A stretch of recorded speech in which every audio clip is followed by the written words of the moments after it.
5th position പോകുന്നത് ഷീന ചേച്ചി and Shaithya. Final വന്നപ്പോഴത്തേക്ക് ഞങ്ങൾ 5ാം സ്ഥാനത്താക്കി. അതിന്റെ ഒരു ഞെട്ടലിൽ നിന്ന് ഞാൻ ഇതുവരെയും ഒരു മാറിയിട്ടില്ല. എത്തിപ്പിടിക്കാൻ ആഗ്രഹിക്കുന്ന മുമ്പ് കൈ എത്തും നോക്കണ്ടടാ കൊച്ചനെ. സൂപ്പർ അമ്മയും മകളും തമ്മിലുള്ള ഒരു ബോണ്ടിങ് എന്ന് പറയുന്നത്. മത്തം കുത്തിയാ കുമ്പളം മുളക്കില്ല, അത് കാലങ്ങളായിട്ട് കുമ്പളത്തിന്റെ ശീല. ഞങ്ങൾ തമ്മിൽ അവിടെ സംസാരിച്ചില്ല, ജസ്റ്റ് ഒരു നോട്ടം. ആ നോട്ടത്തിൽ തന്നെ ഞങ്ങൾക്ക് രണ്ടുപേർക്കും കാര്യം മനസ്സിലായി. ഷീന ചേച്ചി ആൻഡ് ശൈത്യ.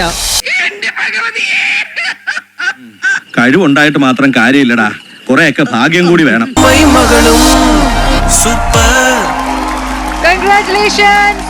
എടോ തന്നോടല്ലേ പറഞ്ഞു വേണ്ടെന്ന്.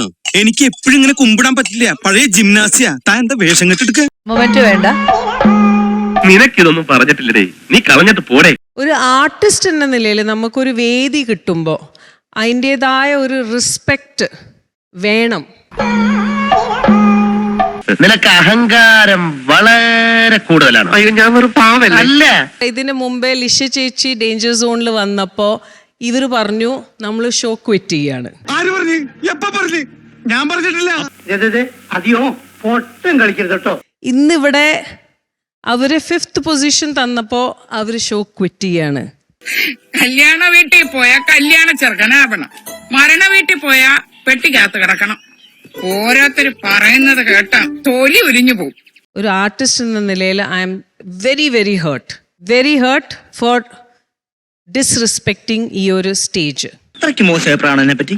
അത്രയ്ക്ക് മോശമല്ല, എന്നാലും വളരെ മോശം അഭിപ്രായമാണ്. അപ്പൊ അവർ ഇത്രയും നാളും നമ്മളോട് കാണിച്ച സ്നേഹം അതൊരു ഫേക്ക് ആയിരുന്നോ എന്നൊക്കെ നമുക്ക് തോന്നിപ്പോവാണ്. എല്ലാം നിങ്ങൾക്ക് ഇഷ്ടം, പക്ഷേ എന്റെ മക്കളെ ഞാൻ തന്ന സ്നേഹത്തിന് കടകണ്ട് എന്റേതല്ല, ഈശ്വരന്റെ.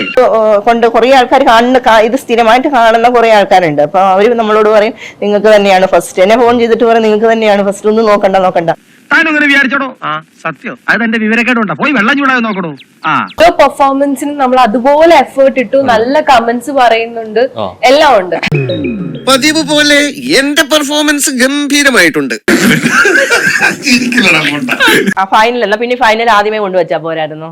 അല്ലേ, ഫൈനൽ ആദ്യമേ കൊണ്ടുവച്ചിട്ട് ഡാൻസ് കളിച്ചവർക്ക് പ്രൈസ് കൊടുത്തങ്ങ് വിട്ടാ പോരായിരുന്നു. ഒരു തൊഴിലിന് ഇറങ്ങുമ്പോ അതിന്റേതായ മിടുക്ക് വേണം. ഞങ്ങൾ 5ാം സ്ഥാനത്ത് നിന്ന് ഒഴിവാക്കിയപ്പോ എനിക്ക് കറക്റ്റ് മനസ്സിലായി ഞങ്ങളൊരു കോമാളികളായിരുന്നു. ഒന്ന് കരഞ്ഞൂടെ നിനക്ക്, ആരും കാണാതെ? എനിക്ക് സങ്കടം എന്താണെന്നറിയാമോ, ഞങ്ങളെ കോമാളികളായിട്ടാണ് കണ്ടത്, വെറും കോമാളി. നമ്മൾ ഈ സർക്കസിനകത്തൊക്കെ ബഫൂൺസ് ഉണ്ടല്ലോ, ഇത്രയും വലിയ ഗതികെട്ടവൻ ഈ ലോകത്ത് വേറെ ആരെങ്കിലും ഉണ്ടാവും എന്റെ കർത്താവേ.